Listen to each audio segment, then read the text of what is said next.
Dr. Dasman Yaya Ma'ali LCMA Hafizahullah, Dr. Helmi Basri LCMA Hafizahullah, Dr. Hidayatullah Ismail LCMA Hafizahullah.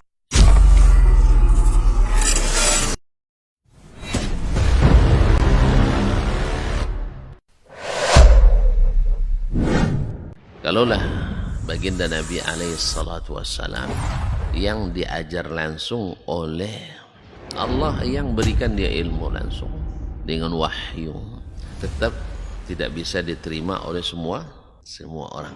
Innallaha la yarfa'ul ilma intiza'an yantazi'uhu min qulubil ibad, walakin yarfa'ul ilma biqabdil ulama. Bahkan sebagian besar orang pada waktu itu menolak Nabi alaihissalatu wassalam. Tetapi Nabi SAW mengajarkan kita untuk tidak patah arang dan tidak pernah berhenti berdakwah. Allah tidak mengangkat ilmu dengan mencabutnya dari hati-hati manusia, tidak. Tetapi dengan mewafatkan para ulama. Mana yang lebih afdal, ahli ibadah atau ahlul ilmi? Dari semua sisi ahlul ilmi lebih afdal daripada ahli ibadah. Sampai tidak tinggal satu orang pun ulama. Ittakhadhan nasu ru'usan juhalan. Ketika tidak seorang alim pun yang tinggal, akhirnya orang-orang mengambil para pemuka-pemuka yang jahil.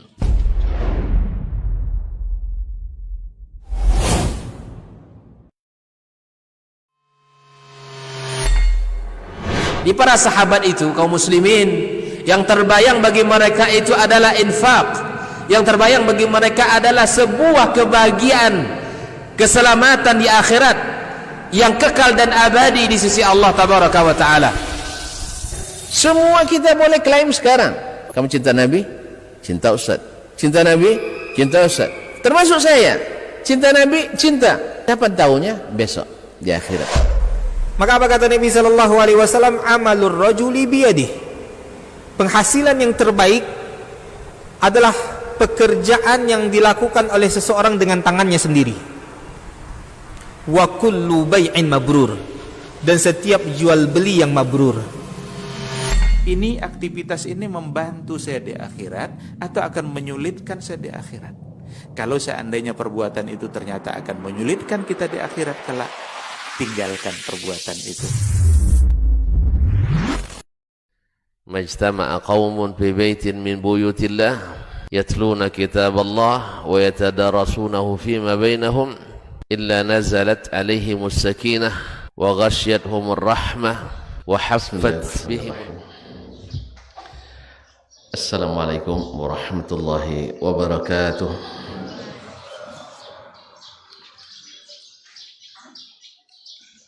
Innal hamdalillah nahmaduhu wa nasta'inuhu wa nastahdihi wa nastaghfiruhu wa natubu ilayh wa na'udzu billahi min shururi anfusina wa sayyiati a'malina may yahdihillahu fala mudilla lahu wa may yudlil fala hadiya lahu. Asyhadu an la ilaha illallah wahdahu la syarika lah wa asyhadu anna Muhammadan abduhu wa rasuluh la nabiyya wa la rasula ba'dah. Ya ayyuhalladzina amanu taqullaha haqqa tuqatih wa la tamutunna illa wa antum muslimun.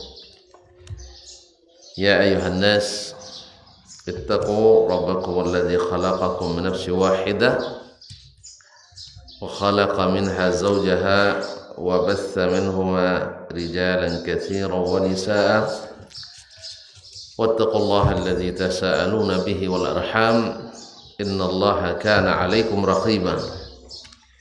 يا أيها الذين آمنوا اتقوا الله وقولوا قولا سديدا يصلح لكم أعمالكم ويغفر لكم ذنوبكم ومن يطع الله ورسوله فقد فاز فوزا عظيما. أما بعد فإن أصدق الحديث كتاب الله وخير الهدى هدى محمد صلى الله عليه وسلم وشر الأمور محدثاتها وكل محدثة بدعة وكل بدعة ضلالة.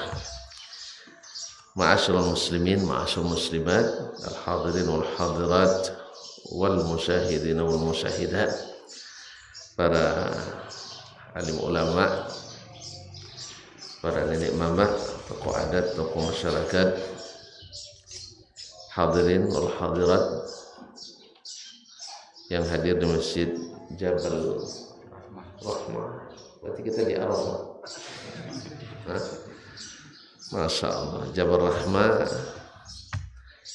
Painan ya, Sago, Masya Allah. Tidak di Arafah, Sago, Painan, Kabupaten Pesisir Selatan atau Pasisir. Masya Allah. Dengan izin Allah SWT, kembali kita dihidupkan setelah tadi menikmati mati kecil, mati tapi nikmat.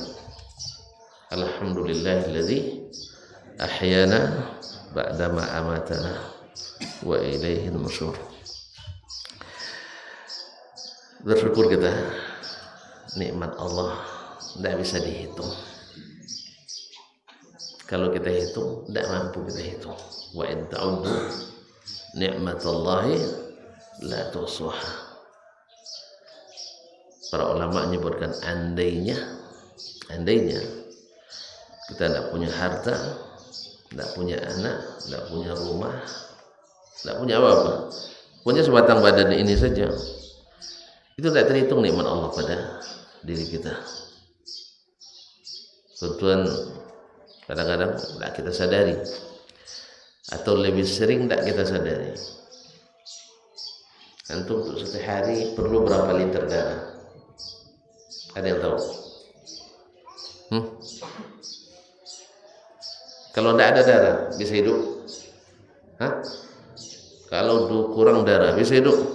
Tidak. Berapa darah sehari yang dibutuhkan? Tidak tahu? Terus subhanallah, hanya 80.000 cc. 80.000 cc berapa? 80 liter. Bukan 8, 80. Iya, 80.000. 1.000 seliter. Yang pernah transfusi darah 1.000 cc berapa beli? Darah nggak boleh dibeli, jasa. Tidak pernah juga, masih sehat alhamdulillah. Kalau sempat dah tahu harganya seperti saya, berarti pernah dirawat dan transfusi darah. Untuk 1.000 cc tidak kurang dari 1 juta rupiah. 1 juta ke 80. Siapa yang punya gaji 80 juta sehari? Ada? Tunjuk tangan lah biar saya tahu lah. Tidak ada 80 juta sehari. Tidak ada. Ada pun gaji 50 juta itu baru satu orang. Kita keluar berapa? Makanya sebatang tubuh ini saja berapa nikmat yang kita dapat. Oksigen berapa tabung dibutuhkan sehari? Nah, pernah ngukur itu memang enak aja gratis. Kalau orang gratis kan orang tidak pernah mikir, ya kan? Coba kalau listrik gratis, tidak mau padam sehari semalam tuh. Makanya lampu-lampu jalan jarang pada orang. Soalnya gratis. Tapi kalau di rumah belum nampak terompa lagi di belakang luar ada dimatikan listrik. Apa sebab? Bayar. Kena bayar. Kalau sempat oksigen dan ditabung oleh kita, harganya mahal. Padahal Allah berikan gratis. Oleh sebab itu jangan rusak-rusak, jangan buat pencemaran, dan sebagainya.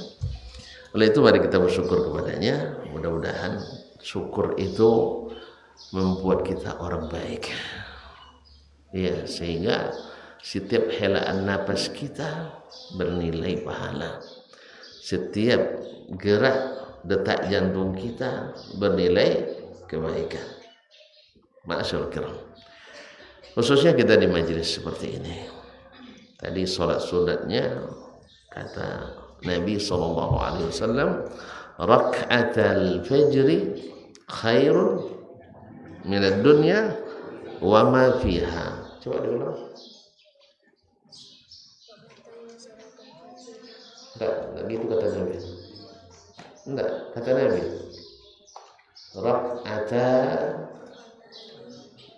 Rak'atal fajr. Ya, tadi dia bilang rak'atal fajr. Nabi tak bilang gitu. Baik. Rak'atal fajr khairun minad dunya wa fiha. Tapi enggak apa, saya kasih dunia. Mau kan? Iya, saya kasih sedikit dunia. Tak boleh banyak-banyak. Nanti ada pengaruh sama dunia. Masya Allah.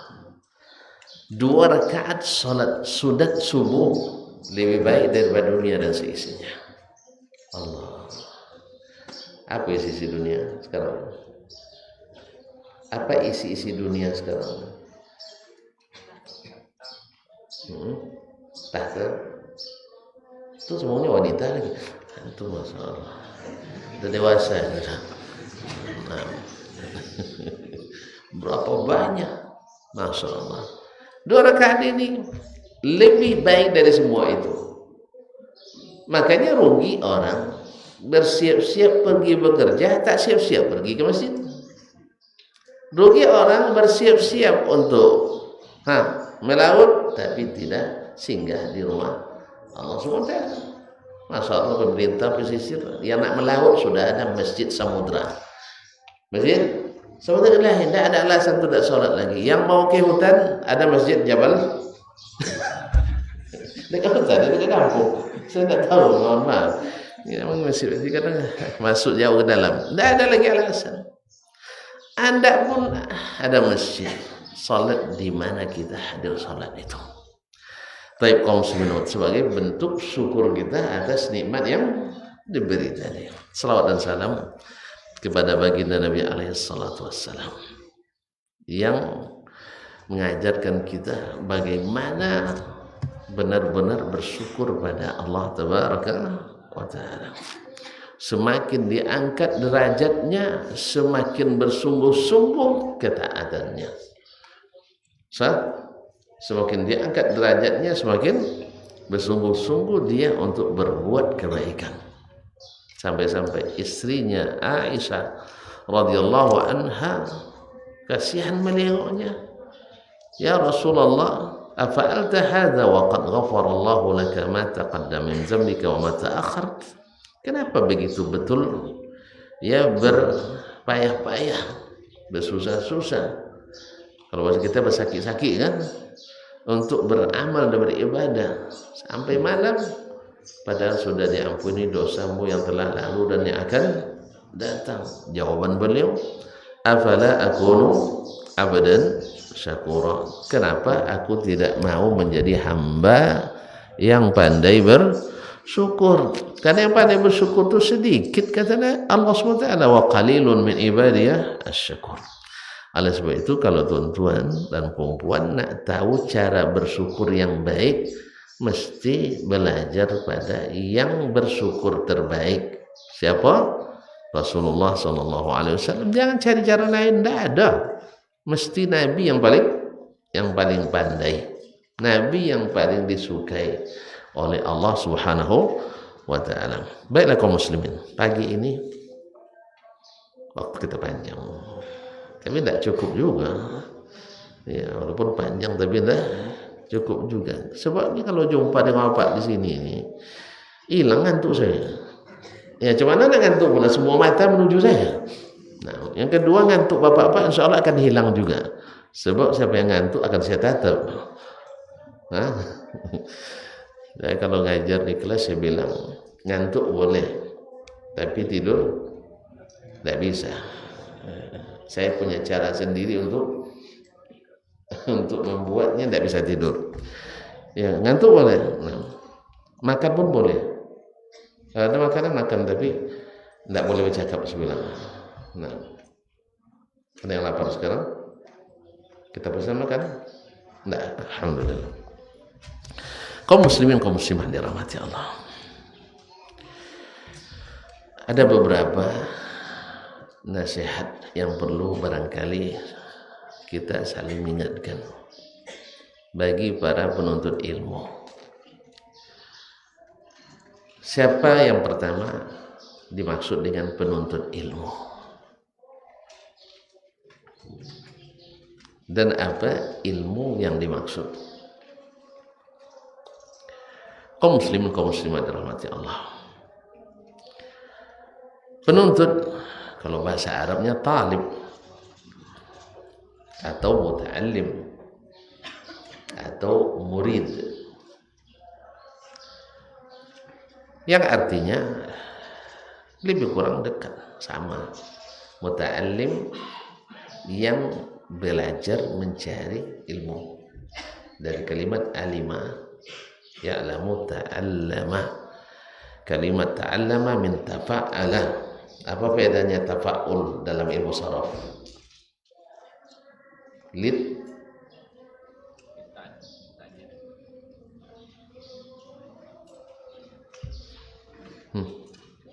ta'allama yata'allamu. Lid ilmu saraf. Yang tahu angkat tangan. Yang belajar ada belajar saraf. Tidak ada.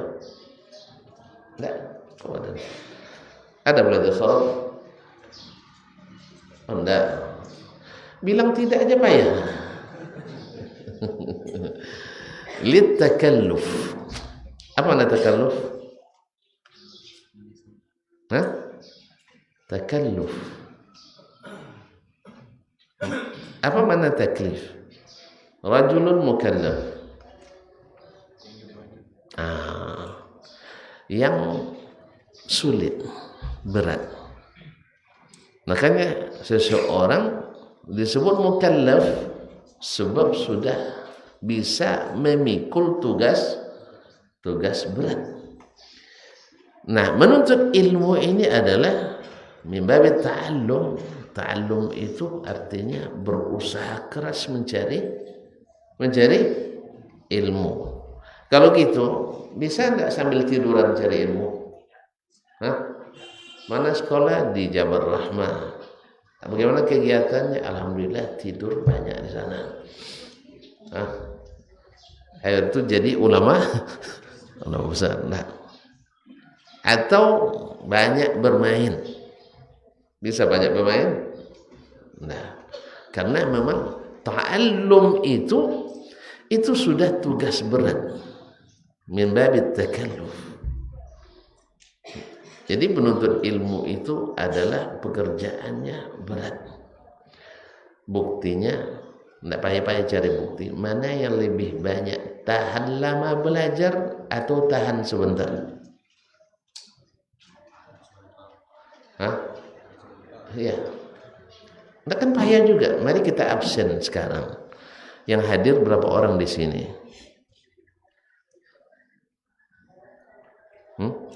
Absen satu-satu. Dan berapa komunitas masyarakat yang ada di sekitar sini? Mana lebih banyak yang hadir atau tidak hadir? Betul? Serius ini? Saya tidak tahu jumlah yang ada. Dari yang hadir, berapa lama yang bisa istiqamah sampai selesai? Ini nantang kayaknya Ustaz. Dan dari istiqamah berapa lagi yang bisa hadir setiap saat? Dan seterusnya. Jadi untuk ilmu itu berat. Sampai-sampai kaum muslimin dan muslimat dirahmati Allah, ada sebagian ulama bila anaknya menuntut ilmu maka dia tanazul. Apa makna tanazul? Memberikan tidak menuntut banyak haknya terhadap anak. Anak itu kan kita punya hak terhadap mereka, yaitu kita dibantunya, kita dipijitinnya, pulang ke rumah bersihkan rumah dan sebagainya. Itu otomatis, ya. Tanpa disuruh nanti pulang bantu orang tua ya otomatis itu. Kami pulang pondok dulu, subhanallah, namanya pergi berlibur, tapi liburnya di mana? Di ladang, di sawah. Nah, sehari itu cuma libur sepekan. Ya, di rumah, di pondok, subhanallah tidurnya sampai di rumput. Tahu nggak tuh di rumput? Karena belajar malam. lampu-lampu semprong sampai hidung hitam oleh asap semprong. Tapi alhamdulillah sehat-sehat. Minum air besaring, tahu besaring? Airnya kuning macam air orange. Tahu air orange? Ya. Nah, air limau, air jeruk peras. Nah, itu yang disaring, tak dimasak. Kadang kawan minum di situ kan langsung tanpa gelas. Tapi masya Allah, tidak ada pula sakit-sakit perut dulu. Sekarang setelah airnya mineral serba steril, banyak pula sakit perut.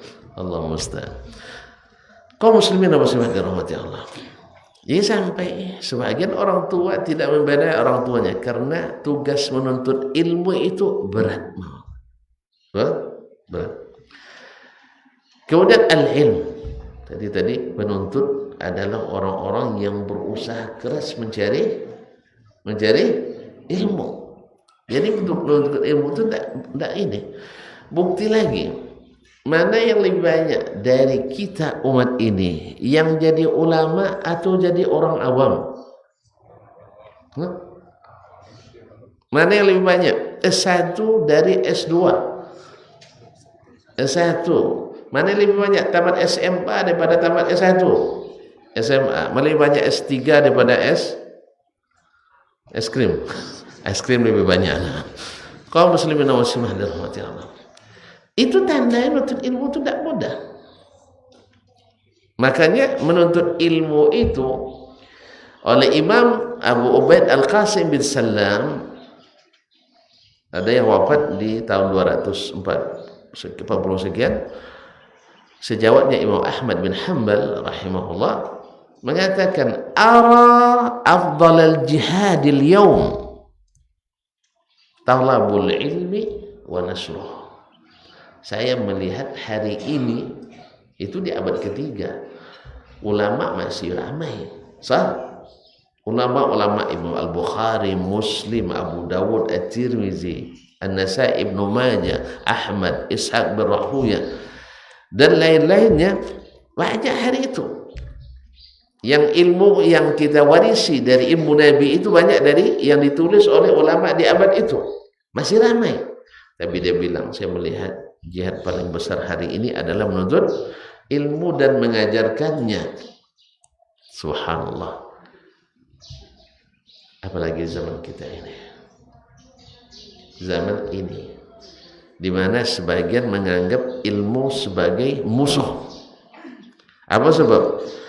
Dulu sebelum saya ngaji tidak tahu sholat berjamaah itu wajib. Sekarang wajib pula, berat. Iya kan? Iya kan? Coba sebelum ngaji tahu nggak tuan-tuan sholat berjamaah wajib? Nggak tahu. Yang tahu kita sunat. Ya sunat kan? Sehingga tidak sedikit ustaz tak sholat. Betul? Ustaz tidak sholat berjamaah. Bahkan mohon maaf, ada sebagian kami ini, ya ngaji di sini menjelang isya, menjelang azan dia pulang. Aduh, jangan diingat-ingat.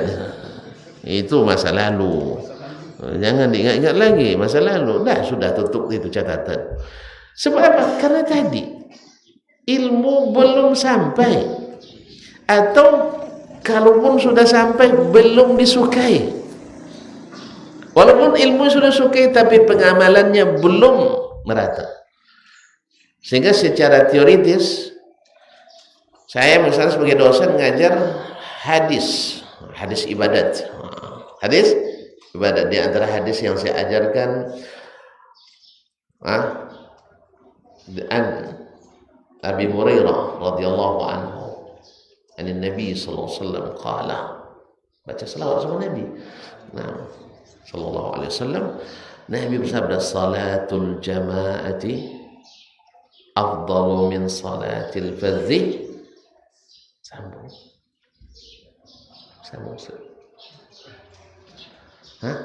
Oh, belum sampai hadisnya sini. Bisab'in wa ishrina darajah. Saya ajarkan hadisnya. Ini saya sedang ngajarnya, dosennya. Pas sedang ngajar itu selesai terjemahannya, solat berjamaah lebih afdal daripada solat sendirian. 27 derajat. Dalam satu riwayat, ala hafal itu riwayat-riwayatnya 25 derajat. Habis itu azan Masjid Jabal Rahmah. Saya berdekatan dengan kampus saya misalnya. Allahu Akbar, Allahu Akbar. Saya bilang kita dengar azan dulu. Mantap kan, dengar azan, jawab azan, selesai azan, terus ngajar sampai selesai orang sholat. Kami tak beranjak dari ruang kelas. Menurut tuan-tuan, apa yang akan meresap tertanam di jiwa mahasiswa saya? Apa yang akan teresap? Hah? Bahwa ilmu ini hanya teori. Siapa yang mau ambil, yang tak mau tinggalkan aja. Apa sebab? Guru kami yang ngajar. Dosen tak bilang itu. Tuan-tuan, ilmu ini tidak usah diamalkan. Tidak ada dia bilang gitu. Tidak ada dia bilang itu ayat di sini tak perlu diamalkan. Tidak ada. Tapi tertanam. Apa sebab? Karena setiap kuliah dosen tak pernah pergi sholat berjamaah. Saya bicara dosen karena saya dosen. Ya, dulu ketika jadi guru saya bilang bicara tentang guru. Yang seperti ini kaum muslimin dan muslimat dirahmati Allah. Akhirnya kami mahasiswa kita berat untuk sholat berjamaah karena berat. Kalau tidak terlatih berat. Tapi kalau yang terlatih angkat berat jadi ringan. Saya pernah tanya sama Pak Dandim di suatu daerah, Pak tentara tuh bisa ngangkat berapa kilo? Kita tanya Pak Dandim sekarang, berapa kilo bisa ngangkat paling banyak? Sedikit tuh, sedikit lebih. Nah. Kata beliau maksimal, ya, kalau saya tidak salah hafal nih Pak ya, maksimal 200 kilo bisa. Bisa kan? Alhamdulillah tuh lah. Kalau nak tahu cara, tanya beliau. Belajar sama beliau. Sekarang kan para hafiz dibuka kesempatan masuk Pak ya. Jadi tanya, sampai 200 kilo. Kalau bagi kita pertama angkat 200, berat apa ringan? 4 orang aja keberatan. Nah, tapi kalau sudah latihan setiap hari, latihan sehari, ini sama juga. Ini nomor nah, tahan tak? Awal ninju kan kerjanya ini perlu ninju dinding ini latihannya. Ya, kalau ninju apanya samsak tuh agak ringan kan, ada pasir dalam ini yang ditinju. Berat tak pertama? Berat, tapi lama-lama? Iya, lama-lama tidak begitu terasa. Nah, kita latihan pertama, siku ke hulu hati. Begini. Pertama, mau pingsan dibuatnya, tapi karena terlalu sering, tiap pagi 100, tiap pagi 100. Sampai tumit pun dijingkangkan ke perut pun bagi kita waktu itu. Sekarang jangan, dia ada lain bentuknya. Nah, waktu itu. Nah, karena latih terus, yang berat jadi ringan. Oleh sebab itu, kewajiban bagi kita bukan hanya ngajar teori, tapi juga menanamkan. Ini baru definisi, baru definisi ta'allum, penuntut ilmu, kerja berat. Kemudian apa yang dimaksud dengan al-ilmu di sini?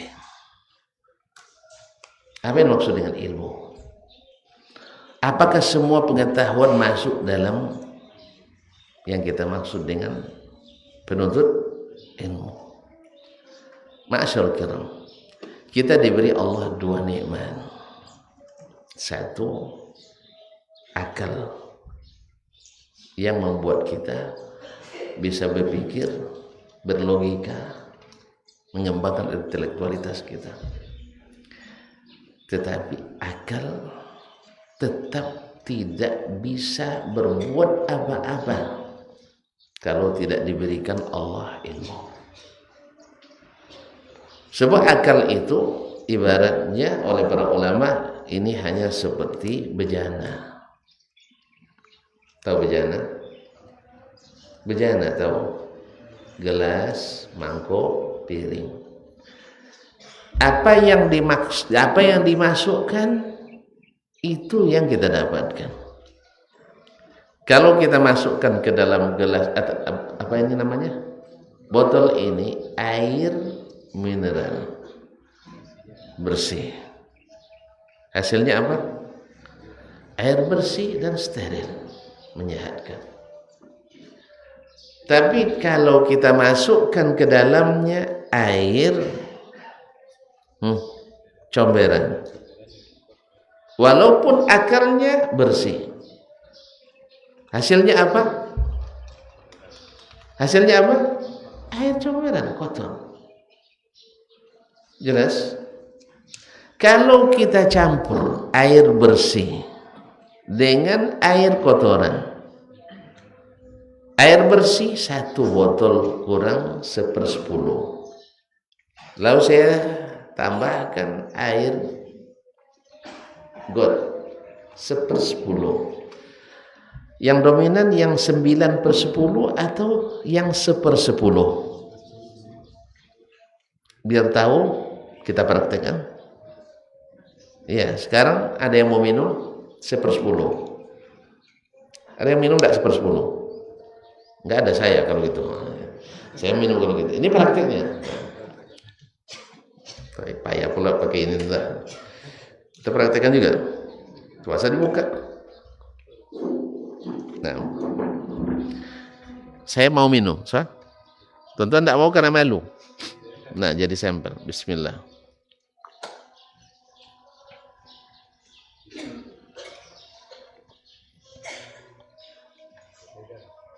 Sudah ada 1/10? Sudah ada 1/10? Baik. Kita masuk air comberan. Hah?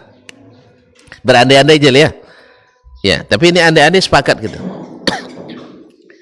Sekarang saya disuruh minum lagi, insya Allah saya minum. Sah? Sah? Nah, akan saya minum. Tonton belum tentu, ini sisa. Nah, tapi kalau dimasukkan air, tidak usah air comberan dulu, air tinta, ada tinta. Jangan masukkan, terbuang air ini nanti. Masukkan 2 tetes atau 3 tetes tinta. Ada yang siap minum? Kan sedikit cuma. Sedikit cuma. Iya kan? Sedikit kan? Sedikit kan? Tapi mempengaruhi, bahkan mendominasi. Setelah masuk air kotor tadi ke dalamnya, maka dia menjadi air kotor. Makanya kaum muslimin dan muslimat, di sini pentingnya bab tasfiyatul ilmi, yaitu menyaring ilmu. Menyaring ilmu. Makanya tidak sembarang ilmu yang menuntutnya adalah jihad fi sabilillah. Sebagaimana jihad dengan senjata tujuannya adalah i'la kalimatillah, meninggikan kalimat Allah. Catat baik-baik Bapak dan Ibu yang saya muliakan, bahwa jihad bukan untuk menghabisi orang yang tidak seagama dengan kita. Bahwa jihad bukan untuk melenyapkan umat manusia. Jihad adalah untuk menghidupkan umat manusia, untuk menghidupkan kalimat Allah tabaraka wa ta'ala. Bila kalimat Allah hidup, maka jihad waktu itu adalah jihad ilmu. Tapi bila agama Allah tak bisa ditegakkan kecuali dengan angkat senjata, maka waktu itu jihad dengan senjata. Itu pun bukan masing-masing, harus ada imam, pemerintah yang mensahkannya, yang menjadikan yang mewajibkan kepada masyarakatnya. Kecuali dalam beberapa hal, misalnya negeri kita ini diserang musuh dari luar, izin tak izin Pak Presiden, kita wajib membela negara ini. Jelas? Jelas? Mau? Jelas tidak mau. Jangan sampai ada orang menyerang kita. Sah? Tapi kalau sempat terjadi diserang negara lain, kita wajib mempertahankan diri. Dan tak mungkin pula presiden melarang kita untuk membela negara. Kan tak mungkin kan? Kan tak mungkin? Nah, kaum muslimin dan muslimat dirahmati Allah, kembali ke ilmu. Nah, sebagaimana jihad menegakkan kalimat Allah, maka ilmu mesti yang menegakkan kalimat Allah. Kalau tidak masuk dalam bab jihad menuntut ilmu. Apa ilmu yang menegakkan kalimat Allah? Ilmu kitab dan as-sunnah. Ilmu Al-Quran dan as-sunnah. Ini pokoknya, pohon utamanya. Dia bisa berbuah nanti, buahnya akidah, berbuah syariat, berbuah muamalat, berbuah akhlak dan adab, bahkan berbuah kemajuan ilmu teknologi yang mesti dibimbing dan diarahkan oleh Al-Quran dan Sunnah Nabi SAW. Alhamdulillah kita tak pernah punya trauma antara agama dengan ilmu. Agama lain mungkin, tapi Islam tidak. Justru di saat Islam yang tegak, maka ilmu-ilmu pengetahuan dan pengembangan teknologi semakin maju. Kalau tuan-tuan mau jujur, bahwa dasar-dasar ilmu kedokteran yang maju sekarang di barat dan di timur ditulis oleh banyak ulama Islam, pokok-pokok dan kaedahnya. Ilmu ilmu fisika dan kimia yang sekarang orang-orang barat banyak mengembangkannya, pokok dasarnya juga ditulis oleh para ulama Islam, bahkan sampai pada peta dunia dan petualangan banyak ditulis oleh para ulama kita. Jadi kita tidak ada trauma antara ilmu keduniaan dengan ilmu keagamaan. Tidak ada dikotomi. Sebagaimana kita dituntut untuk ikut menegakkan kalimat Allah ini, dan harus juga ikut mengembangkan kemajuan dunia bumi yang dimiliki Allah ini. Tetapi tentu segala sesuatu ada prioritasnya. Mana yang lebih utama antara menghidupkan ilmu Al-Quran dengan ilmu As-Sunnah yang di dalamnya terdapat ilmu-ilmu dasar-dasar yang mengembangkan apa yang ada dari ilmu keduniaan. Ilmu keduniaan. Tuan-tuan kaum muslimin dan muslimat dirahmati Allah Subhanahu wa taala. Orang kadang-kadang mengatakan, orang-orang kadang mengatakan ilmu mikrofon ini bid'ah. Saya bilang enggak, mikrofonnya sunnah. Saya bilang bid'ah.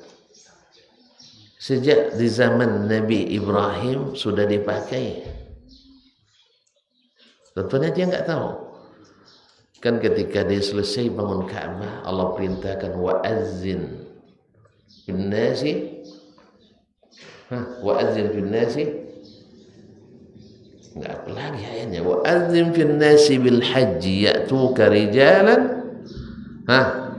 Rijalan wa ala kulli dhamiri yatina min kulli fajrin amiqah. Umumkan ya Ibrahim untuk kepada manusia semuanya. Manusia semuanya di mana-mana waktu itu. Ada di seluruh permukaan bumi untuk menunaikan haji ke Baitullah. Ibrahim bilang, "Ya Rabbi, inna sauti la yablughuhum." Suara saya tidak sampai pada mereka. Apa kata alaikat ta'zinu alainal balagh. Kamu hanya mengumumkan, sampai itu urusan kami, didengar oleh seluruh umat manusia di seluruh dunia pada waktu itu. Sudah ada enggak lebih canggih dari yang kita eksploitasi sekarang? Cuman tidak pakai alat seperti ini, betul, tapi gelombang elektro itu sudah ada sejak Allah ciptakan langit dan bumi. Cuman kita yang lambat menemukannya. Jelas? Untuk naik lewat atmosfer ke atas, Nabi lebih canggih. Dia kendaraan burak, tapi beda dengan burak Indonesia dengan burak ini keren dari Nabi. Burak Indonesia tidak mengudara lagi, tidak terbang lagi, tapi burak Nabi menembus jarak. Sampai hari ini tak ada industri penerbangan yang mendekati. Jangankan menyamai, mendekati tidak.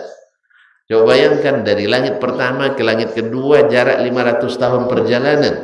Kami 3.500 tahun perjalanan. ditempuh oleh kendaraan Nabi kurang dari 1 malam. Makanya siapa yang berpikir secara logika semata takkan percaya sampai dia inna lillah. Iya, nggak percaya. Inna lillah baru tahu dia ternyata memang ruh kita diangkat ke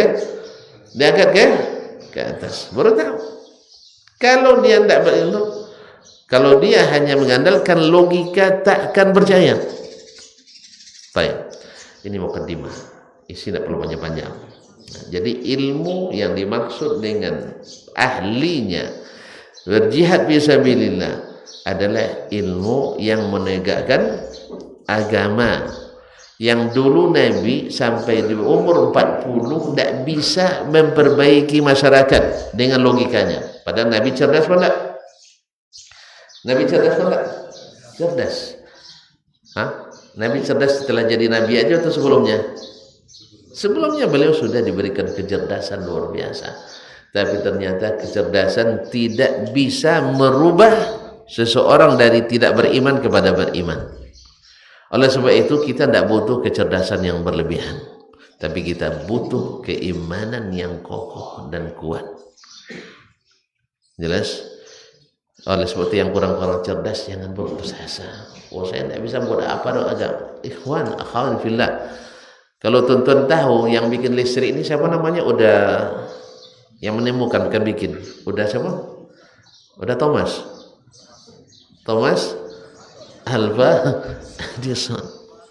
Tahu enggak tuan-tuan dan puan? Dia enggak lulus SD. Kalau bahasa kitanya boku. Itu boku. Enggak encer otaknya kata orang. Kalau orang sekarang diajar matematik 1 tambah 1 tambah 1 sama dengan 1 katanya.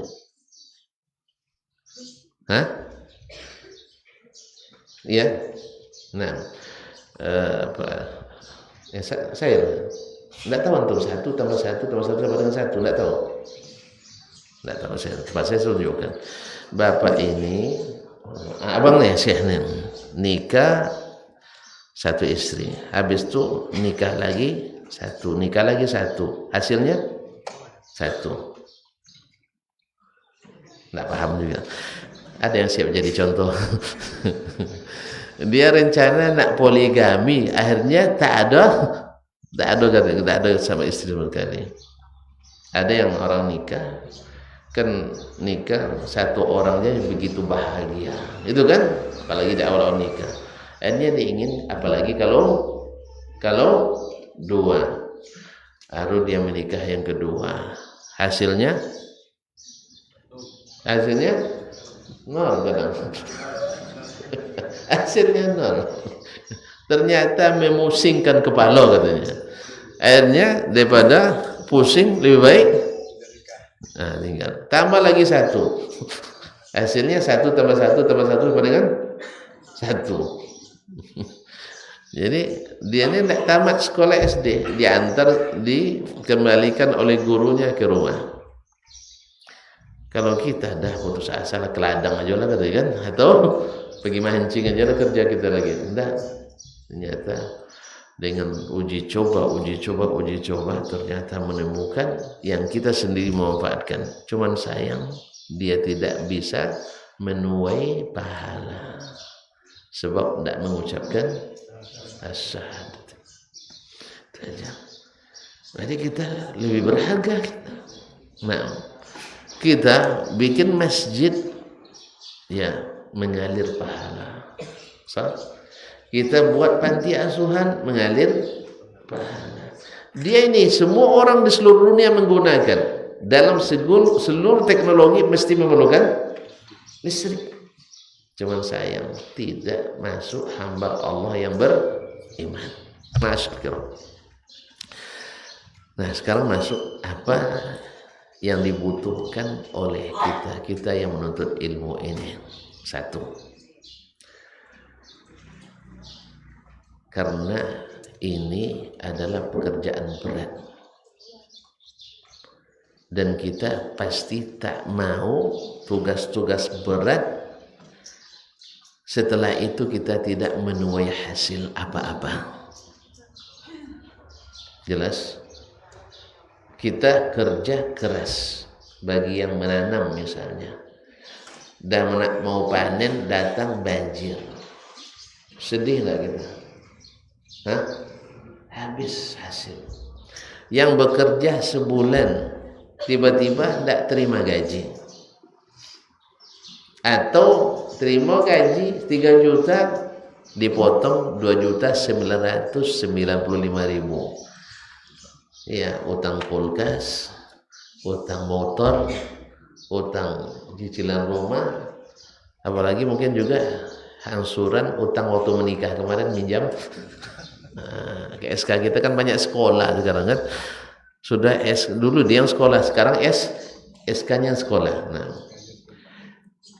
kita tidak ingin seperti itu, apalagi nanti potongannya lebih besar lagi daripada penghasilannya. Jelas? Apa maksudnya? Sekarang kita menuntut ilmu dari subuh lagi sampai tengah malam. Berat tak? Berat. Ini anak-anak kita nih berat. Nah, tugas berat ini tak boleh sia-sia. Harus menghasilkan gaji besar. Kalau di sekolah tak ada gaji itu anak-anak kan? Ada? Ada? Nggak ada. Kalau kami kuliah di Madinah dulu ada gaji. Ada gaji. Kemudian kalau dapat nilai mumtaz ada badal imtiaz, yaitu hadiah apresiasi bagi yang mumtaz. Tidak banyak, ada cuma 1.000 rial. Kan 1.000 dah tidak banyak, sepiring sate kan. Tidak sampai lagi ya. Nah, 1.000 rial. Kemudian ini, makanya dengan motivasi tersebut orang belajar sungguh-sungguh amat. Padahal baru motivasi duniawi. Makanya kawan-kawan tidak mau absensinya kurang. Nah, sebab kalau kurang absensi nanti dipotong mukafaat. Nah, kita sebagai orang beriman pasti lebih dari itu. Kita tidak mau pahala kita berkurang. Sebab kaum muslimin dan muslimat, kita belum melihat. Kalau dah melihat surga di depan mata, neraka menyala-nyala, baru kita paham bahwa kita tak boleh sia-siakan satu pun amal kita. Oleh sebab itu, Nabi menasihati dalam hadis riwayat Imam Tirmizi bahwa Nabi katakan, man talaba ilman mimma yubtagha bihi wajhullah yuridu bihi aradan minad dunya lam yarah arfal jannah. Siapa yang menuntut ilmu yang dengan ilmu itu dicari ridha Allah, dicari pahala dari Allah, tetapi yuridu bi aradan minad dunya, ingin sesuatu yang tak berharga dari dunia. Arad, tahu makna arad? Kalau kita terjemah bahasa kita harta. Padahal aradun itu artinya sesuatu yang datang dan pergi. Itu bahasa aslinya itu aradun. Ya, dari situ dipanggil apa namanya? Dibuat kepala makna ma'rid. Ma'rid itu pameran. Pameran selamanya? Enggak. Atau dagangan selamanya dengan kita? Enggak. Kalau tidak laku disimpan lagi. Nanti besok diperlihatkan lagi. Arad, sesuatu yang hilang dan cepat pergi. Itu yang kita inginkan. Apa misalnya? Saya menuntut ilmu ingin jadi dosen. Apakah selamanya jadi dosen? Tidak. Saya menuntut ilmu ingin jadi pejabat. Selamanya kita menjabat? Tidak. Saya ingin menuntut ilmu karena ini dan itu. Tidak. Karena itu semuanya cita-cita rendah. Cita-cita rendah. Ada cita yang lebih tinggi. Saya menuntut ilmu karena ingin masuk surga. Tidak ada mantan masuk surga, tidak ada. Ya, tapi kalau mantan kepala, mantan ini banyak. Tapi kalau mantan ini dulu di surga, ini sekarang, sekarang menjadi penduduk, enggak ada. Kalau sudah masuk surga aman. Ya, maaf aman. Yang ada mantan neraka ada memang jahannamiyun, dikenal dengan jahannamiyun. Orang Islam, orang beriman, tapi karena dosanya yang dominan, syafaat tak dapat, maka dia harus diazab dulu di ini.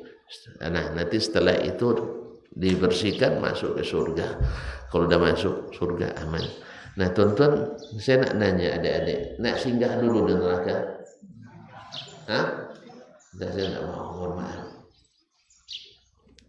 Saya ingin kita ini langsung masuk surga. Kalau bisa tanpa hisab. Tanpa hisab. Setiap ada dosa kita istighfar. Setiap dosa kita tobat. Pokoknya jangan sampai jangan sampai amal yang berat ini berakibat berat pula di akhirat. Awak dah menuntut ilmu tapi tak mencium bau surga. Oleh sebab itu, jadikanlah cita-cita tertinggi dengan menuntut ilmu ini lillahi ta'ala. Ikhlas karena Allah. Karena Allah lebih tahu dan lebih mampu di mana kita diposisikan. Ustaz dulu ketika nak masuk fakultas hadis, terus terang ditentang oleh sebagian guru saya yang di Indonesia. Alasannya apa? Kenapa masuk hadis? Hadis itu berat. Memang di Madinah itu fakultas paling berat adalah fakultas hadis. Memang berat masuknya. Yang kedua, payah cari kerja katanya. Payah cari kerja. Betul juga Ustaz ya. Lalu saya bilang, dengan apa? Saya masuk cari ilmu ini bukan untuk cari kerja dan bukan untuk cari ringan. Saya tidak ingin main-main. Saya tidak ingin main-main. Karena Allah katakan, ya Yahya khuzil kitaba biquwwah. Pegang Alkitab itu dengan kokoh. Dia tidak bisa main-main. Makanya Nabi Yahya itu di masa kecilnya saja, seperti diceritakan dalam sebagian ahli tafsir, umur 3 tahun diajak main sama kawannya, dia jawab, laisa lil-la'ibi khuliqtu. Saya bukan diciptakan untuk main. Pada umur 3 tahun, ini umur 30 tahun nak main aja kerja. Dah 30 tahun masih nak main lagi. Disuruh salat, nak main.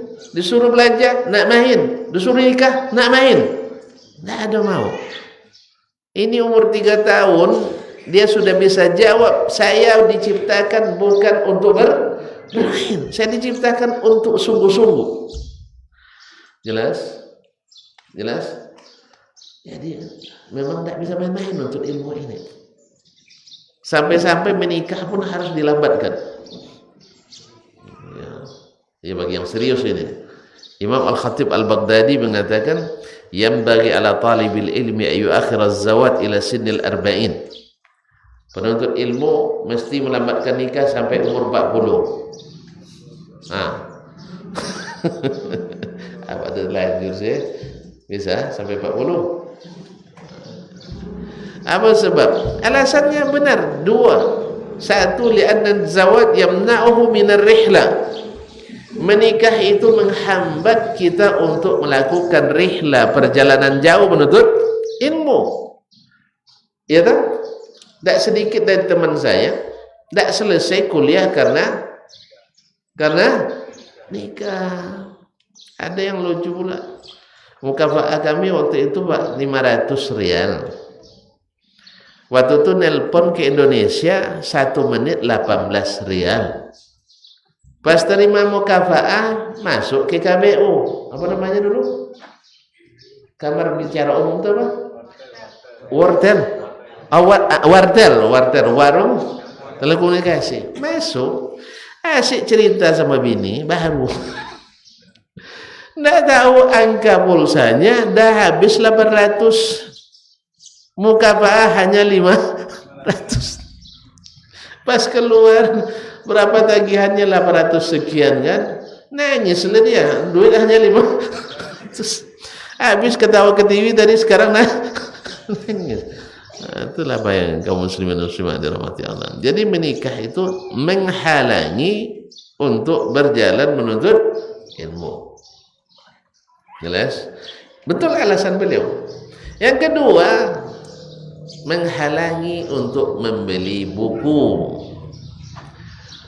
Ada istri seorang ulama mengatakan, wallahi la kutubuhu asyaddu alayya min 3 darair. Kitabnya lebih saya cemburui daripada 3 orang madu. Nah, cuman kok bisa?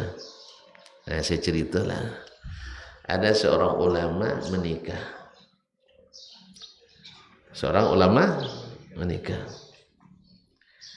Habis itu orang dulu nikah, habis itu pada tamu pulang. Dia nak masuk ke kamarnya, ternyata istrinya itu masih ditemani oleh saudari-saudari perempuannya. Tentu tidak mungkin dia masuk kan? Apa yang dia cari? Dia pergi ke pustaka. Dia punya pustaka pribadi di rumahnya. Dah ambil buku baca. Padahal si hadian walimah tadi tidak terasa penatnya. Bayangkan, sambil menunggu yang tadi pergi. Setelah masuk ke dalam pustaka, dia lupa baru menikah. Nah, itu bayangkan. Menikah, dia baca buku. Sedang dia asik baca buku tadi, sang istri nunggu-nunggu aja. Karena orang dulu kan tidak kenalan sebelum nikah macam gini. Kalau kita dah azab sebelum nikah, dah azab. Jadi tidak rindu lagi.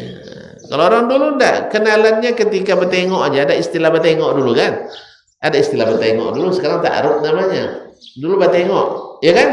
Diantar sama mak-mak kita ke rumahnya, baru bertengok. Kalau sekarang dah teruk, baru dinikahkan. Allahumma musta'an. Kaum muslimin dan muslimat dirahmati Allah. Dia cari suaminya tadi sambil malu-malu, ditengok dari belakang asik baca buku. Nak ditegur segan, masih malu. Makanya dulu ada istilah malam pertama, malam kedua, malam ketiga.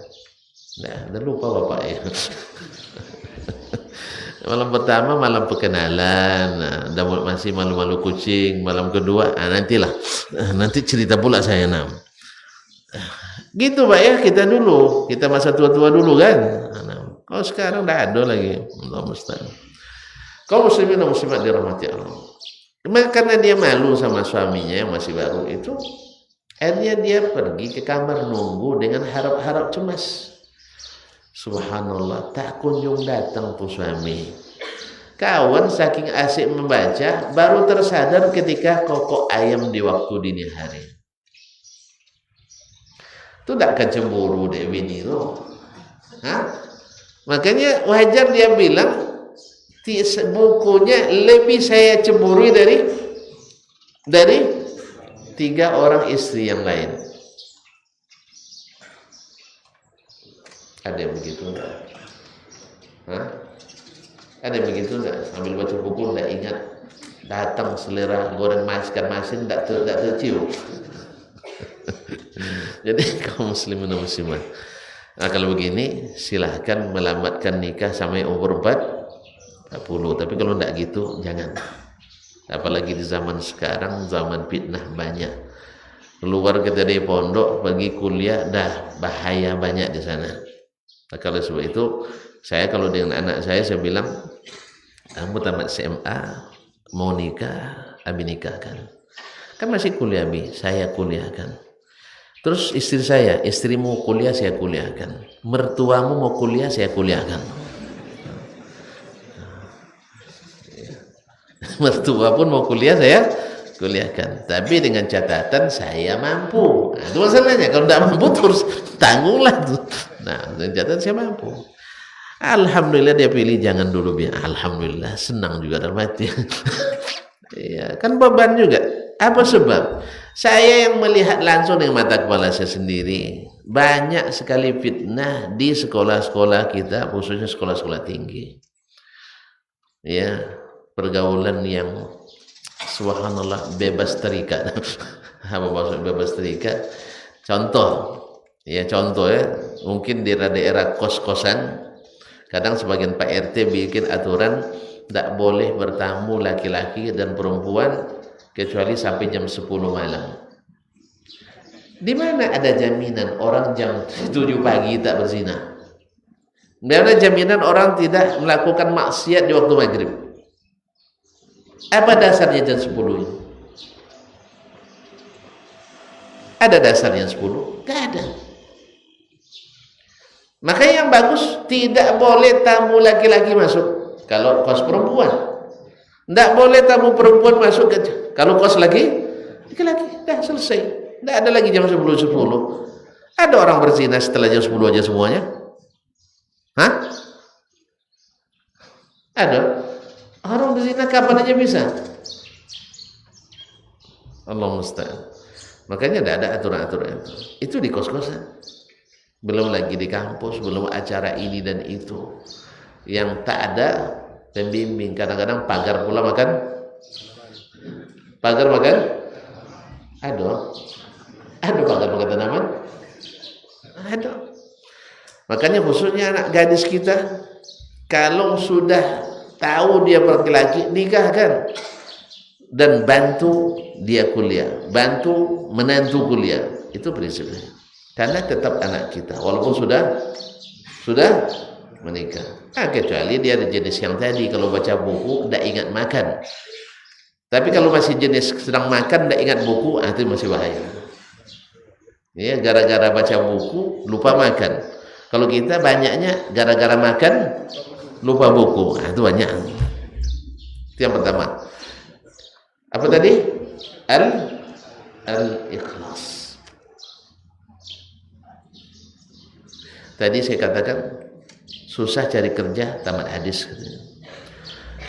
Ternyata itu tidak terbukti. Saya katakan orang tak sekolah kok mudah kerja. Awak sekolah masa tidak bisa kerja, mustahil. Banyak orang kampung, orang tua kita dulu tidak sekolah, tapi bisa menghidupi 12 orang anak. Masa kita sekolah tidak bisa bekerja? Tidak mungkin. Pas tamat S1, langsung saya dapat 3 tawaran kerja.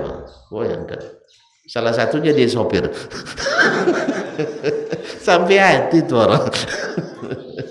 Iya, ada seorang dosen nawarin, mau ndak? Maksudnya ngajar anak saya Al-Quran. Itu bahasanya, bukan sopir. Cuman sekali-kali minta tolong antar ke sekolah. Itulah halus bahasanya. Jadi tugas saya ngajarin anaknya Al-Quran dan hadis. Itu. Ini salah satunya. Tapi ada juga yang mentereng. Ada seorang wali kota di Jawa Barat, wakaf tanah 14 hektar, tempat strategis di atas bukit. Saya diminta jadi ketua yayasannya, kerjasama dengan orang Arab Saudi. Nah, kira-kira gajinya tinggi tak? Paling-paling 1.000. Paling-paling 1.000 dolar. Nah. Tapi saya jawab dengan halus, untuk saat ini saya belum siap. Karena kalau sempat saya siap, sudah menjadi lembaga terkenal hari ini. Ar-Raya, pernah dengar? Kalau waktu saya terima waktu itu, saya ketua yayasan pertamanya barangkali. Nah, karena ditawarkan ke saya. Tapi saya waktu itu saya bertolak dengan halus. Saya ingin selesai sampai S3. Sebab dalam pikiran saya kalau sudah pulang sebelum selesai S3, nanti entah kapan S3, apalagi kalau sudah dapat S3. Dan saya harus S3-nya di Timur Tengah. Itulah minat saya, dari obsesi dari awal. Jadi harus itu tinggi. Tamat S2 lebih banyak lagi. apalagi tamat S3. Tanpa saya cari. S3 saya dapat tawaran banyak, baik dalam maupun luar negeri. Cuman dalam negeri gaji lebih tinggi. Nggak tahu, perlu jelaskan juga, saya jelaskan. Waktu itu di Arab Saudi ada peluang untuk di komplek percetakan Raja Pahat. Cuman gajinya sedikit. Untuk awal mungkin hanya 3.000. Ya. Kemudian di Jami'ah Thayyibah di samping kuliah ada juga peluang penerimaan dosen asing. Dan pengujinya waktu itu yang uji saya S2 dan S3 adalah dosen di situ. Ada kesempatan, saya tak bilang tawaran itu kesempatan. Cuman gaji tadi lah agak dikit, tinggi dikit sekitar 4.500. Ada tawaran lagi di Malaysia. Kabarnya juga sedikit. Kawan itu bilang di tingkat saya dulu di hadis, nah buat institut hadis. Saya jadi konseptornya, pelonya waktu itu rencananya. Cuman kabar-kabar angin ya. Dari gajinya juga dikit, 8.500. Sedikit kan? Di Thailand Selatan, kawan saya nak ngajak juga kalian sana. Ngajar, gajinya agak naik sedikit. Cuman tak juga dibanding Indonesia, dikit juga. Hanya 35.000 baht. Nah, Jakarta ada. Pokoknya intinya, ini bukan saya nak pamer, bukan, bisa paham. Di saat yang sama sebelum saya tamat datang tawaran dari UIN Suska Riau. Nah, cuman situ tidak disebutkan gaji, tapi saya pastikan gaji lebih tinggi. Pasti lebih tinggi. Kalau tadi 8.000, 35.000, 3.000, 4.000 setengah, ya kan? Kemudian di Jakarta di Lipia juga ada kesempatan, saya alumninya juga di sana. Cuma gajinya tadi sekitar tadilah 3.500. Kecil kan? Akhirnya saya terima tawaran UIN Suska. Betul, gajinya jauh di atas semua itu. Saya masih hafal sekarang, 1.625.128,26 rupiah.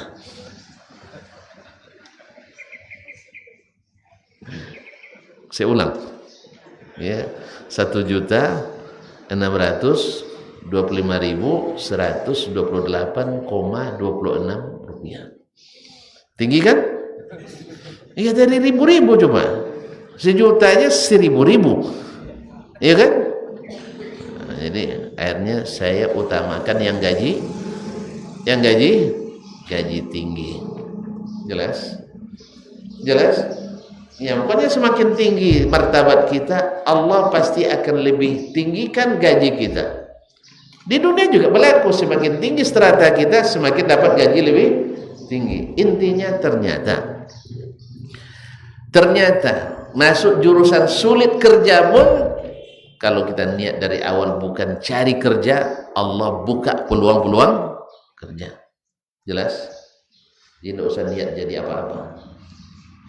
Jadi silahkan kepada Allah nak jadi apanya nanti. Jelas?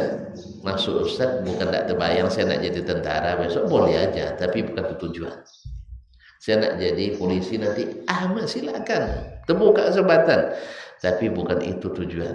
Saya nak jadi pilot, silakan, tidak ada masalah. Tapi bukan itu tujuan. Jelas maksudnya? Nah, saya nak jadi guru, nak jadi ustaz, mantap, silakan. Nak jadi dosen, gajinya tinggi, mantap, 1 juta. Tapi alhamdulillah sekarang udah naik-naik teruslah. Mau tahu angkanya? Tidak usah lah. Ya nanti tonton minta pula sama saya bagian. Nah, tapi itulah maksud saya, tanpa diniatkan pun Allah akan berikan, asal kita profesional di bidang kita. 2, ilmu kita ini memerlukan modal utama, yaitu iman sebelum belajar ilmu. Mesti beriman dulu pada Al-Quran, beriman pada hadis Nabi Sallallahu Alaihi Wasallam. Ini manhaj yang diajarkan Nabi SAW. Dalam hadis Samurah bin Jundub, dia mengatakan, kunna nata'allamul iman qabla an nata'allamal Quran. Kami belajar beriman dulu sebelum belajar Al-Quran. Thumma ta'allamna Al-Quran fazdadna bi imanan. Kemudian kami baru belajar Al-Quran sehingga bertambah iman dengan Al-Quran. Berapa banyak orang sekarang membaca Al-Quran lancar tetapi tak mengimani Al-Quran.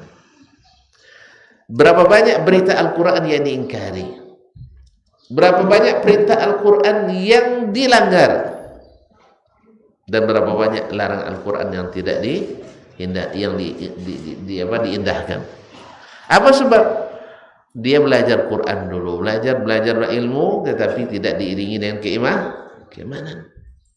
Apa makna iman kita? Iman Al-Quran ini benar-benar dari Allah, bahwa Al-Quran beritanya pasti benar, perintahnya pasti bagus, larangannya kalau dilanggar pasti buruk. Dah, kita amalkan. Tapi kalau ilmu aja lah dulu, nanti diteliti. Tadi saya katakan, kalau antum teliti ayat per ayat, bicara ayat tentang kiamat, teliti dulu sampai kiamat. Sampai kiamat antum tidak akan memanfaatkan Al-Quranul Karim. Atau tentang masalah berita langit, harus pergi dulu ke langit baru percaya, antum tak akan beriman dengan berita langit. Maka di sini pentingnya, disinilah lebihnya ilmu as-salaf daripada ilmu al-khalaf. Kalau ilmu salaf seperti kata Ibnu Rajab rahimahullah dalam kitabnya ini bagus juga tuan-tuan miliki dan dibaca nih, fadlu ilmi salaf ala ilmi al-khalaf. Kalau mereka beriman sebelum berilmu bahwa Al-Quran adalah pasti benar dan ditafsirkan dengan Al-Quran dan hadis Nabi alaihissalatu wassalam. Itu yang kedua, beriman sebelum berilmu. Yang ketiga, adab.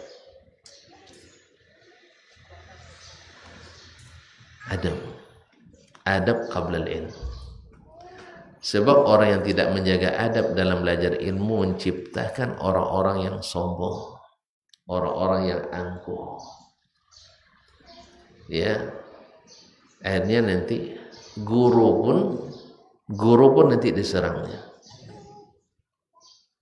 Belajar dulu tidak ngerti apa-apa, belajar sama ustaz 2 tahun, habis itu ustaznya sendiri diserangnya. Apa sebab? Berbeda pendapatnya dengan ustaz. Oh, berarti ustaz ini tidak sunnah ini. Dia nggak tahu, dia tidak berilmu, dia tahu hanya dari satu jalur, padahal jalur-jalur ilmu itu banyak. Konsekuensi dari perkataannya itu dia akan melecehkan Imam Asy-Syafi'i, akan merendahkan Imam Malik. Makanya talabul ilmi perlu adab. Ya, kehebatan kita dalam konsep Islam, hebatnya seorang bukan hebat mendebat, tidak, tapi hebat mengamalkan ilmu. Hebat mengamalkan ilmu, maka ilmu kita mesti aplikatif, mesti terbukti hasilnya. Tadi saya katakan, ajar salatul jamaati afdalu min salati al-fazzi bi 5 derajat.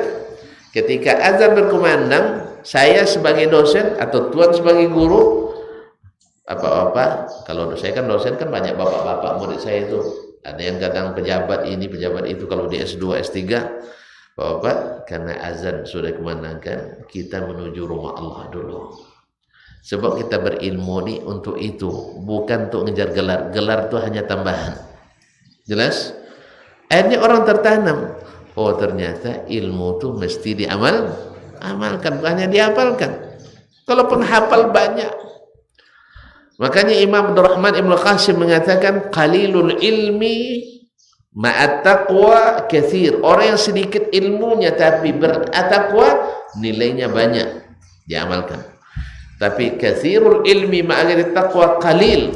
Orang yang banyak ilmunya tapi tidak bertakwa, kecil dan sedikit. Jadi saya katakan, di lingkungan kita masjid misalnya ramai penuntut ilmu agama, ustadz-ustadz agama, sarjana-sarjana agama, tapi masjid kenapa tidak hidup? Apa sebab? Ilmu yang tidak aplikatif. Di lembaga-lembaga kita kebanyakan muslim tapi masjidnya sepi. Kenapa? Karena ilmu yang tidak aplikatif. Kan itu salat urusan pribadi, betul. Tapi urusan pribadi yang kalau kita kerjakan bersama semakin meningkatkan soliditas kita, kredibilitas kita. Kaum muslimin dan muslimat dirahmati Allah. Antum mau penghasilan anak buahnya sedikit? Mau enggak? Saya misalnya pimpinan perusahaan. Mana yang antum sukai? Gaji anak buah besar atau gajinya kecil? Besar ya? Rugi antum? Enggak. Ketika anak buah kita penghasilannya banyak, pasti kalau mereka berlebih kita dapat hadiah banyak. Walaupun masalah hadiah kepada pimpinan itu lain masalah ini. Artinya sekarang dalam bab pahala, saya sekarang sebagai guru, lalu nanti dari ilmu yang dikembangkan oleh murid saya, dia ternyata lebih hebat dari saya mengembangkannya, tentu penghasilannya lebih banyak. Kalau penghasilannya lebih banyak, di saat saya nanti kekurangan, ingat saya enggak? Ingat enggak? Subhanallah, ikhwan, ada sebuah kisah yang sangat inspiratif dan kisah-kisah nyata. Kisah nyata. Barangkali tuan-tuan pernah mendengar nama Syekh Saleh Ar-Rajihi. Pernah dengar? Tak tahu. Bankir terbesar Arab Saudi. Mau tahu kekayaannya? Enggak usah aja lah. Tapi wakafnya masjid nomor 3 terbesar di Arab Saudi setelah Masjidil Haram dan Masjid Nabawi adalah masjid beliau. Kapasitasnya hanya 70.000 orang. Kalau kita masjid ini berapa? 200.000. Lebih besar? 200. Ini 70.000, lengkap dengan klinik kesehatannya, lengkap dengan guest house-nya, lengkap dengan auditorium dipakai untuk dakwah, digratiskan semua itu. Subhanallah. Kaum muslimin. Dari mana asalnya? Beliau dulu pedagang asongan asal. Akhirnya habis itu nukarin duit atau dalam bahasa apa kurs ya, valuta asing. Kan dia orang di Mekah, orang Yaman tapi tinggal di Mekah. Walhasil kaum muslimin dan muslimat dirahmati Allah, tinggal 5 menit, banyak 5 menit, aman tuh tenang. Kaum muslimin dan muslimat dirahmati Allah. Dia pernah punya kisah yang sangat ini membuat dia susah melupakan. Di saat sekolah masih kecil, SD, madrasah, sekolah punya program wisata, dharma wisata, rekreasi. Masing-masing kena sumbangan, bayar. Karena waktu itu kan Arab Saudi belum seperti sekarang majunya kan. Berapa coba? Bayar saya lupa pula angkanya, mungkin 1 rial tuh. Pokoknya 1 rial lah lebih kurang. 1 rial. Pulang ke rumah orang tuanya tidak bisa bayar, miskin. Akhirnya sudah terpatri dalam dirinya, dia tidak bisa ikut. Subhanallah. Allah ingin menjadikan momen kecil tapi bermakna besar. Ini kita harus memanfaatkan seperti ini. Apa momennya? Ketika belajar, gurunya orang Palestina menanyakan sesuatu pertanyaan, pas pula waktu itu tidak ada yang bisa jawab kecuali dia. Allahu Akbar. Karena dia tidak bisa jawab, dikasih hadiah oleh gurunya 1 rial tadi. Dia tidak bilang untuk ini, gurunya nggak tahu. Karena guru tadi tergerak saja memberi apresiasi. Dan ini penting kita lakukan pada mahasiswa kita, murid-murid kita, berikan apresiasi.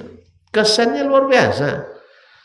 Saya juga pernah mengalami itu, diapresiasi oleh guru saya dari Syekh Ahmad Thayyib hafizahullah dari Sudan. Ya, karena waktu itu selesai ujian mid semester, dia rupanya dia berjanji dalam hatinya, siapa yang dapat nilai penuh dikasih hadiah. Nah, selesai ujian dia tanya contoh kabar muka akhir ma'ujuban, satu-satunya jawab saya pula, dan satu-satunya yang sempurna nilainya saya juga. Nah, itu sempurna nilainya, yang lain tidak sempurna. Akhirnya, oh iya, apa saya bikin contoh, likulli mujtahidin nasib, orang yang bersungguh-sungguh dapat bagian. Dia bilang, zakartani, kamu ingatkan saya. Akhirnya dipanggil saya ke rumahnya, dikasih hadiah.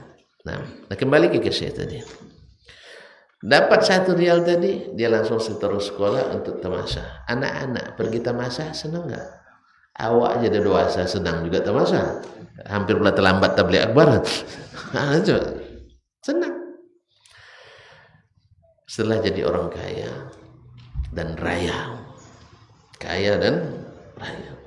dan pemurah, dia ingat kisah itu. Dicarinya sang guru, ketemu, dan tua di rumah yang sangat sederhana. Ya guru SD. Akhirnya diajak gurunya pergi naik mobil mewah, Cadillac. Ya kalau kita kan mobil presiden, kan sana bisa jadi taksi aja sana. Dan roper aja angkat kambing di sana. Nah, jadi kaum muslimin dan muslimat di rumah tadi diajak ke sebuah villa besar, banglo. Syekhnya masih bingung nih, guru nih belum tahu nih siapa orangnya. Dia kenal, dengar Raji kenal, cuman tidak ingat dia muridnya yang dulu. Sampai di villa itu Syekh, atau di perjalanan dia bilang, saya dulu yang dapat yang 1 rial yang kau hadiah. Oh si fulan, iya. Nah tentu gembira dia kan, dicium-ciumnya dia. Habis itu sampai ke villa itu, Syekh, ketahuilah olehmu bahwa mobil ini dan villa ini sejak saat ini menjadi milik antum, dan gajimu setiap bulan saya berikan. Tentu tidak gaji guru lagi, gaji pokoknya akan saya berikan gaji rutin setiap bulan. Misalnya gaji gurunya hanya 5.000, dia akan kasih 20.000 sebulan. 1 rial Pak, kebaikan. Makanya kata Nabi, la tahqiranna minal ma'rufi syai'an. Jangan meremehkan amalan sekecil apapun. Yang penting harus terpenuhi. Sini tentu keberatan, tidak biasa tinggal di rumah semewah itu, mobil semewah itu. Lalu katanya, demi Allah Syekh, sesungguhnya kegembiraan saya menerima 1 rial itu kemarin jauh daripada kegembiraan Syekh menerima villa ini sekarang. Syekh kan dah tua, tidak gembira lagi dengan rumah besar seperti itu. Tapi itulah kaum muslimin. Kadang-kadang kebaikan yang kita tanamkan berbuah besar kalau dikembangkan. Jelas. Jadi adab harus dijaga. Guru tetap guru walaupun kita sudah jadi orang sukses dan besar. Guru tetap guru. Orang tua harus tetap dihormati. Ya.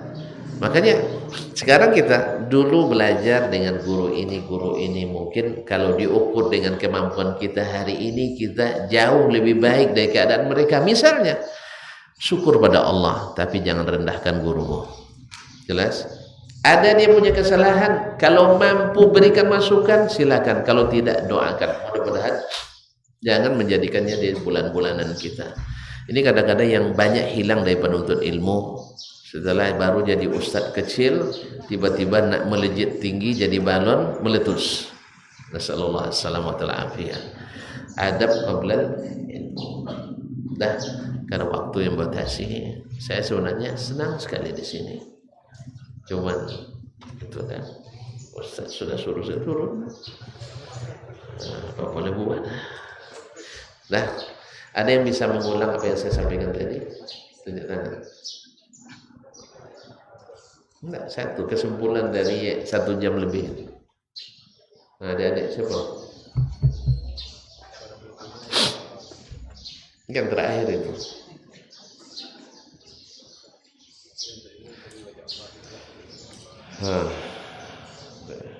Adik-adik tidak ada catatan. Baik. Kesimpulannya satu, sesungguhnya antum berada pada pekerjaan berat. Maka pekerjaan berat tidak bisa setengah-setengah. Untuk supaya pekerjaan berat ini tak terasa berat, maka diperlukan yang tadi, keikhlasan. Karena Allah kalau membalas semakin ikhlas semakin besar gaji kita. Berbeda dengan kita, Pak. Kalau semakin ikhlas kita semakin tak diberi apa-apa. Itu manusia. Makanya gaji-gaji guru kita dikasih sedikit. Kenapa? Ikhlas beramal. Ini terbalik ini.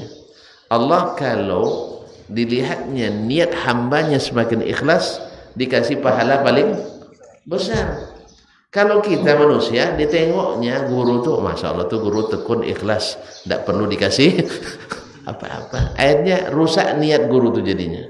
Gara-gara kepala sekolah tak kasih gaji yang makanya saya katakan pada kawan-kawan yang dibawa binaan saya, kalau bikin skala penggajian, peta penggajian, buat mereka ikhlas, semakin ikhlas. Ya, jangan rusak keikhlasan. Tapi kalau saya yang jadi gurunya, baru saya bilang, Dasman, ikhlas ya. Nah gitu. Kalau saya jadi kepalanya, begini cara saya berpikir.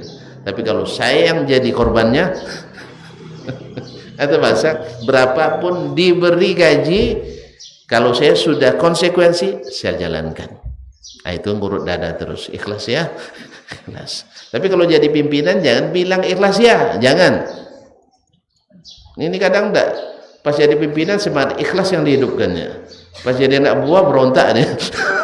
Allah musta'an. Baiklah kaum muslimin dan muslimat, karena waktu yang membatasi, semoga yang benar itu semata-mata taufik dari Allah SWT. Yang salah kekeliruan saya. Saya minta yang salah jangan dicatat. Yang benar saja dicatat. Yang kedua, saya mohon maaf kalau seandainya turun dari sini telat.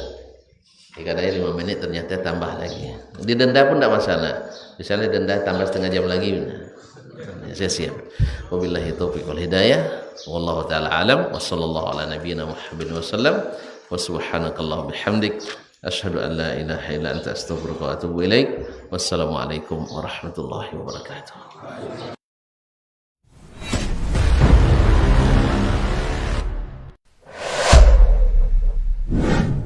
Kalaulah baginda Nabi alaihissalatu wassalam yang diajar langsung oleh Allah, yang berikan dia ilmu langsung dengan wahyu, tetap tidak bisa diterima oleh semua orang. Innallaha la yarfa'ul ilma intiza'an yantazi'uhu min qulubil ibad, walakin yarfa'ul ilma biqabdil ulama. Bahkan sebagian besar orang pada waktu itu menolak Nabi alaihissalatu wassalam. Tetapi Nabi sallallahu alaihi wasallam mengajarkan kita untuk tidak patah arang dan tidak pernah berhenti berdakwah. Allah tidak mengangkat ilmu dengan mencabutnya dari hati-hati manusia, tidak. Tetapi dengan mewafatkan para ulama. Mana yang lebih afdal, ahli ibadah atau ahlul ilmi? Dari semua sisi ahlul ilmi lebih afdal daripada ahli ibadah. Sampai tidak tinggal satu orang pun ulama. Ittakhadzan nasu ru'usan juhalan. Ketika tidak seorang alim pun yang tinggal, akhirnya orang-orang mengambil para pemuka-pemuka yang jahil.